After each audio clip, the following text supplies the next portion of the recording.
जमलेल्या माझ्या तमाम हिंदू बांधवांनो, भगिनींनो आणि मातांनो, आज तुफान गर्दी दिसते. अरे नाशिक म्हटल्यावर गर्दी उसळणारच. नाशिक आणि शिवसेनेचं एक नातं नाही म्हटलं तरी आहेच आणि ते राहणारच. म्हणजे ते कोण नरेंद्र मोदी म्हणतात तसं हे नातं नाही की. नासिक से मेरा पुराना नाता है. मैं यहाँ वीर सावरकर जी के साथ काम करता था और जैक्सन के वध में मेरा ही प्लॅनिंग था. अरे जातील तिथे गणवायचंय आणि लोकही गणतात. ही काही नाती जपणारी माणसं नाहीत. कमळाबाई म्हणजे एक ढोंग आहे, ढोंग. भारतीय जनता पक्षाला महाराष्ट्रात काय, अरे देशात कोणी ओळखत नव्हते तेव्हा आम्ही त्यांना खांदा दिला. खांदा म्हणजे आधाराचा हो. अरे महाराष्ट्रात त्यांना आम्हीच वाढवलं, पण आता त्यांना खांदा द्यायची वेळ आली आहे. 25 वर्षे आमचं एक नातं त्यांच्या बरोबर नक्कीच होतं. अर्थात हिंदुत्व म्हणून महाराष्ट्रात शिवसेनेमुळेच ते वाढले. बरोबर ना? काय मग नातं तोडलं कोणी? माझ्या पोतडीत यांच्या बऱ्याच गोष्टी आहेत. हळूहळू काढतो. अहो त्यातच मजा असते, नाहीतर एकदम खेळ आटपून जाईल हो. आज नाशिकला जमला आहात. नाशिककर मला विसरूच शकत नाही. का आहेत ना सगळ्या जागेवर. बरं तो आपला बबन घोलप कुठे आहे? दिसतोय ना? जागेवर आहे ना? अरे कुठे भरकटताय इकडे तिकडे? अरे बाबांनो, शिवसेना आहे म्हणून तुम्ही आहात. हा जो समोर साधा शिवसैनिक बसलाय ना, तो महत्वाचा आहे. त्याने तुम्हाला आमदार खासदार बनवलं. बातम्या सुरूच आहेत, हा गेला तो गेला. अरे अस्वलाच्या अंगावरचे 2-4 केस गळले उपटले, अरे काय फरक पडतो? आता ही सगळी नवी मंडळी आली, पण नाशिकचं गोल्फ मैदान गाजवलंय. पैसे देऊन सभेला माणसं आणण्याचा दळभद्री प्रकार आम्हाला कधीच करावा लागला नाही. आई जगदंबेची तेवढी कृपा आमच्यावर नक्कीच आहे आणि ती राहणारच. आता या निवडणुकीत काय झालं? विधानसभेचं म्हणतोय. जो निकाल लागला तो तुम्हाला मान्य आहे का? इथे बडगुजर, वसंत गीते, तिकडे निफाडला आपला अनिल कदम, घोलप यांचे चिरंजीव योगेश राबले. लोकांची कामे केली. मालेगावात अद्वै हिरे, धुळ्यात अनिल गोटे हे मैदानात होते, पण निकाल उलटेच लागले. अहो हे भाजप आणि त्या नकली शिवसेनावाल्यांनी असे काय दिवे लावले की ज्यामुळे त्यांना अशी भरभरून मते पडली? लोकशाहीत हे असे निकाल जबरदस्तीने लावले जाणार असतील तर कसले स्वातंत्र्य आणि कसले काय? ही लोकशाही आम्ही मान्य करणारच नाही. हे असेच सुरू राहणार असेल तर स्वातंत्र्याच्या रक्षणासाठी आम्हाला वीर सावरकरांच्या क्रांतीच्या मार्गाने जावेच लागेल. होय, मी हे सावरकरांच्या नाशिकमध्ये बोलतोय. टाका आणखी एक खटला माझ्यावर. नाहीतरी माझ्या शिवसैनिकांवर खोटे खटले टाकताय ना, टाका. हा माझ्या शिवरायांचा महाराष्ट्र आहे. कोणाच्या पाठीत वार करणार नाही, पण महाराष्ट्राच्या पाठीत आता फक्त घाव आणि वारच सुरू आहे. सगळा पैशांचा खेळ. महाराष्ट्र मुघलांनी आणि इंग्रजांनी इतका लुटला नव्हता तेवढा भाजपवाल्यांच्या टोळ्या लुटतायत, आणि ते सुद्धा हिंदुत्वाच्या नावाखाली. भारतीय जनता पक्षाला आम्ही हिंदुत्वासाठी मोठे केले, पण आज हिंदुत्वाचे खरे मारेकरी कोणी असतील तर हेच हिंदुत्व ही काही तुमची खाजगी मालमत्ता नाही. अरे हिंदूंमध्ये भांडणं लावली जात आहेत, जाती पोट जातीत मारामाऱ्या लावून ते नाना फडणवीस मजा बघतायत. पण एक गोष्ट ठासून सांगतो, तुमचे 100 बाप खाली उतरले तरी शिवसेनेचं अस्तित्व तुम्हाला संपवता येणार नाही.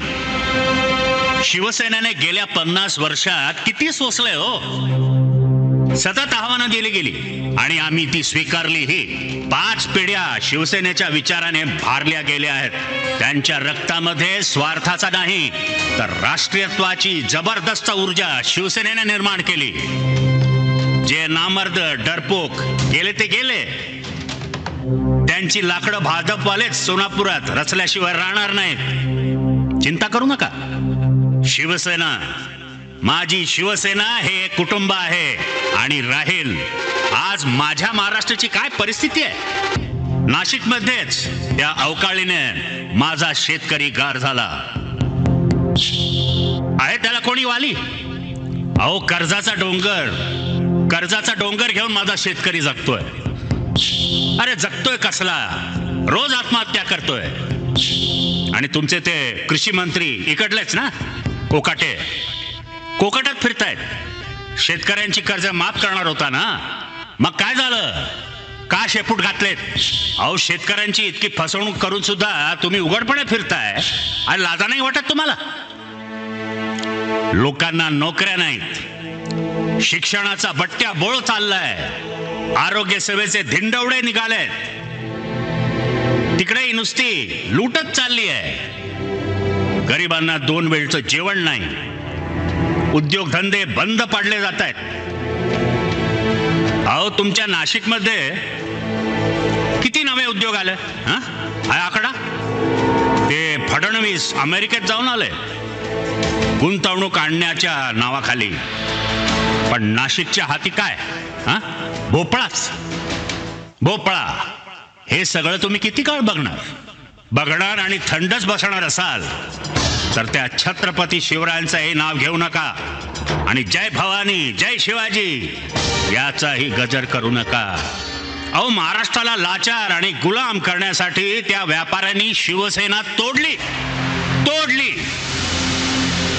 निष्ठावंत म्हणून घेणारेच फितूर आणि गद्दार निघाले.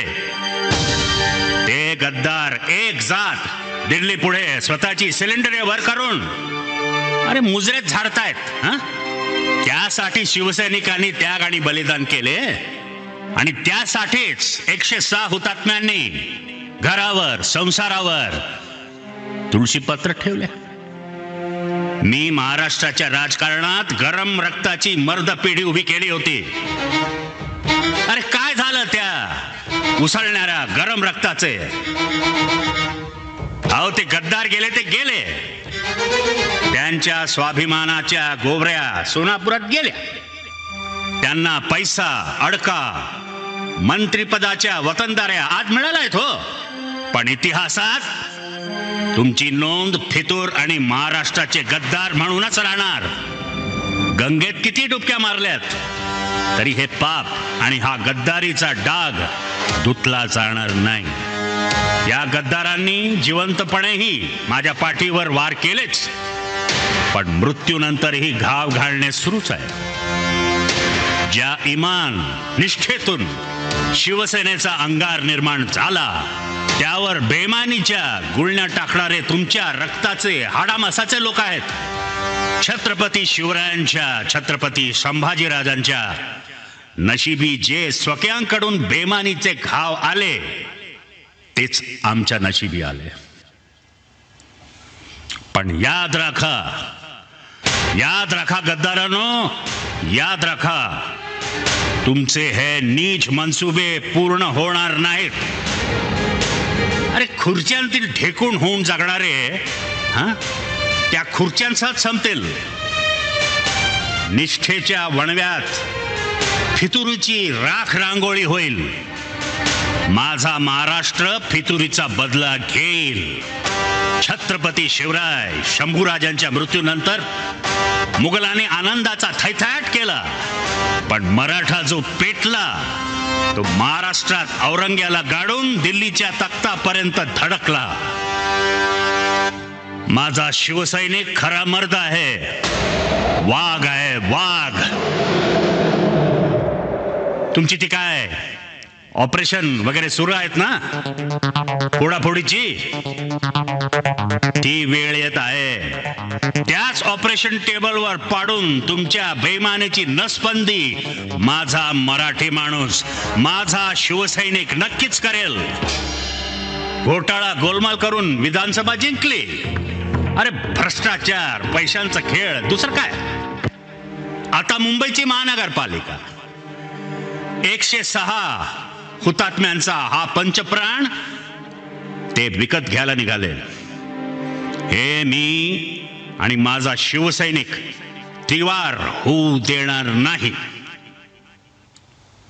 आम्ही महाराष्ट्राला स्वाभिमानी बनवलं, मराठी माणसाला बेडर केलं. संकटे वादळे येतील जातील, पण त्या तुफानांशी टक्कर देत संकटांच्या छाताडावर पाय देऊन माझा शिवसैनिक शिवसेनेची नौका पुढे आणि पुढेच घेऊन जाणार आहे. या